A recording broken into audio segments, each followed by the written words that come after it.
A'udzu billahi minasyaitonir rajim. Bismillahirrahmanirrahim. Assalamualaikum warahmatullahi wabarakatuh. Innal hamdalillah nahmaduhu wa nasta'inuhu wa nastaghfir wa na'udzu billahi min syururi anfusina wa min sayyiati a'malina. May yahdihillahu fala mudhillalah wa may yudlil fala hadiyalah. Asyhadu an la ilaha illallah wahdahu la syarikalah wa asyhadu anna Muhammadan abduhu wa rasuluh la nabiyya ba'da amma ba'd. Tiada kata yang tak pantas diucapkan oleh lidah yang tak bertulang ini kecuali bersyukur kepada Allah Subhanahu wa taala yang telah memberikan kita begitu banyak nikmat, baik itu nikmat kesehatan, nikmat kesempatan, terlebih-lebih lagi nikmat iman dan Islam. Salam dan taslim senantiasa kita curahkan kepada Rasulullah sallallahu alaihi wasallam. Allahumma shalli wa sallim wa barik alaihi. Beliaulah nabi yang diutus ke permukaan bumi ini sebagai rahmatan lil alamin, rahmat bagi seluruh alam. Masyiral muslimin rahimakumullah. Pada kesempatan kali ini saya akan membawakan sebuah kultum, yakni membumikan Islam di Indonesia.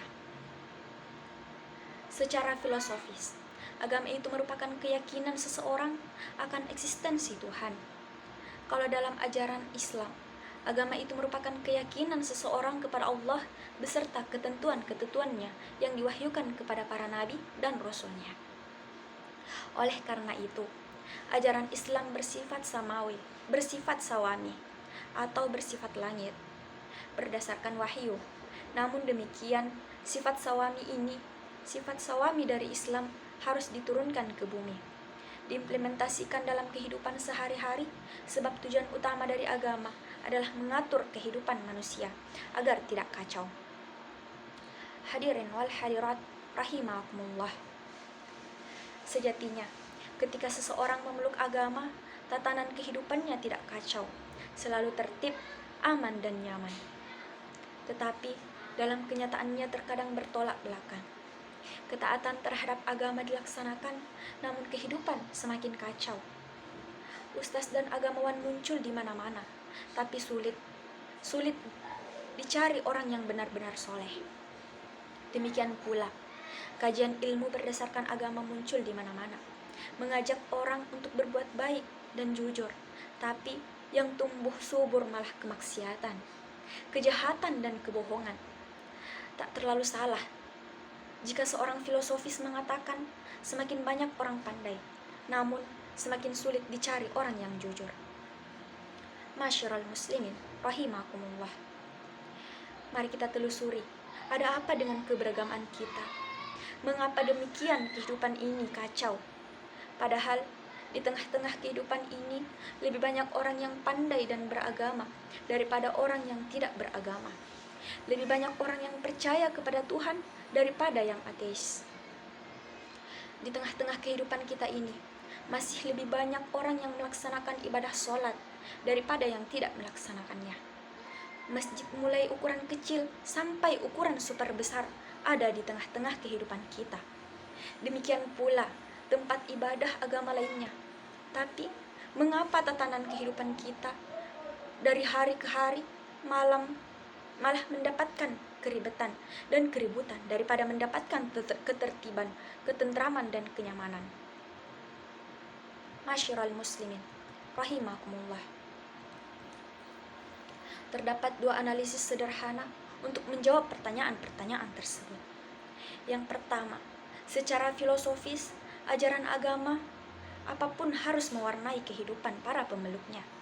Dalam arti, ajaran agama harus melekat di jiwa, menjadi nafas kehidupan yang mewarnai setiap ucapan, langkah, dan perbuatan para pemeluknya. Dianosto Maneti yang dikutip Bambang Sugiharto dalam bukunya Humanisme dan Humaniora. Relevansinya bagi pendidikan mengatakan, agama sesungguhnya merupakan dukungan vital bagi memaksimalkan karya terbaik manusia di bumi ini. Jika kehidupan surgawi dianggap sebagai model ideal kehidupan, maka itu mestinya berarti bahwa kehidupan di dunia ini haruslah diubah menjadi semakin surgawi.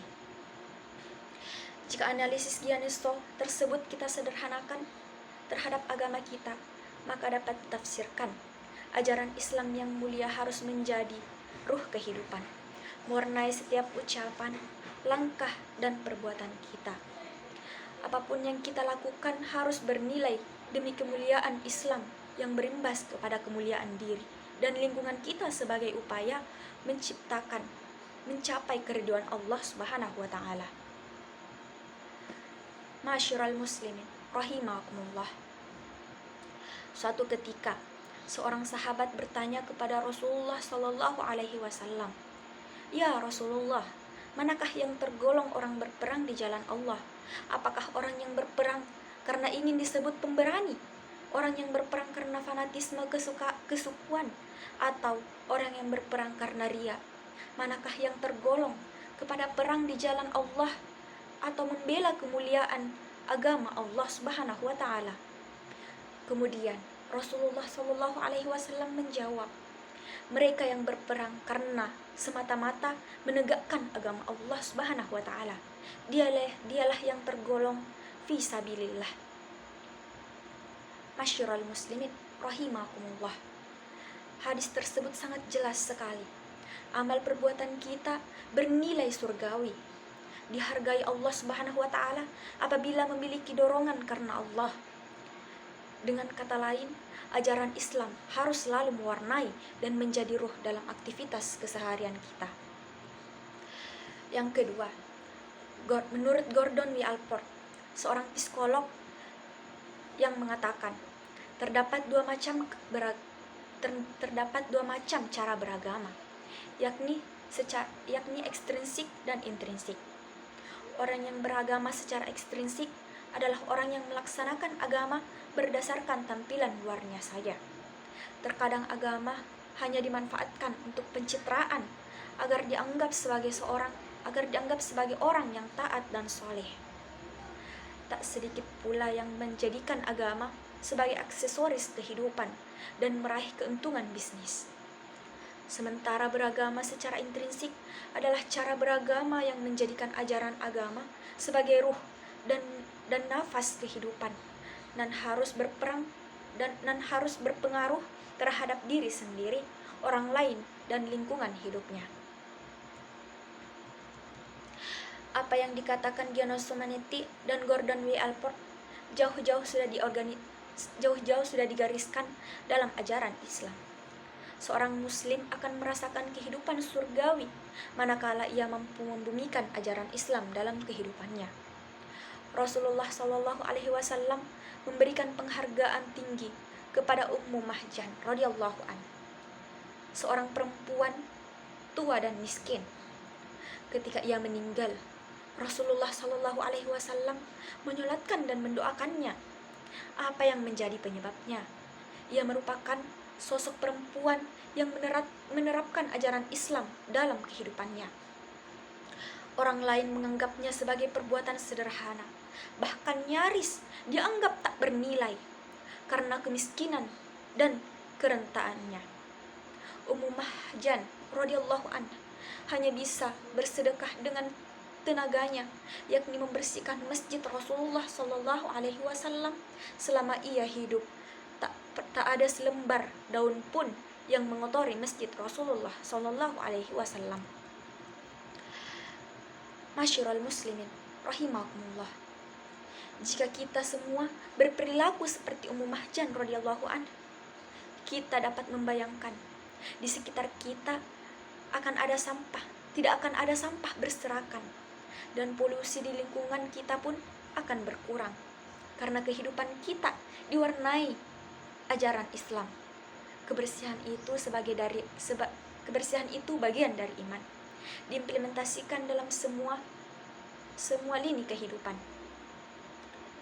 Masih dalam hadis Nabi Shallallahu alaihi wasallam dikisahkan tentang seorang perempuan yang rajin beribadah. Bukan saja melaksanakan ibadah yang wajib hukumnya, yang sunnah pun ia laksanakan. Malam-malam dihiasi sholat tahajud, dan siangnya dihiasi saum sunat. Namun sayang, ia tak bisa menjaga lisannya. Ia senang beribadah dibarengi dengan kesenangan menyakiti tetangga. Lisannya selalu basah dengan bacaan zikir, seraya dibarengi pula dengan basahnya lisan karena menceritakan kejelekan orang lain. Kelak dia akan berada di neraka.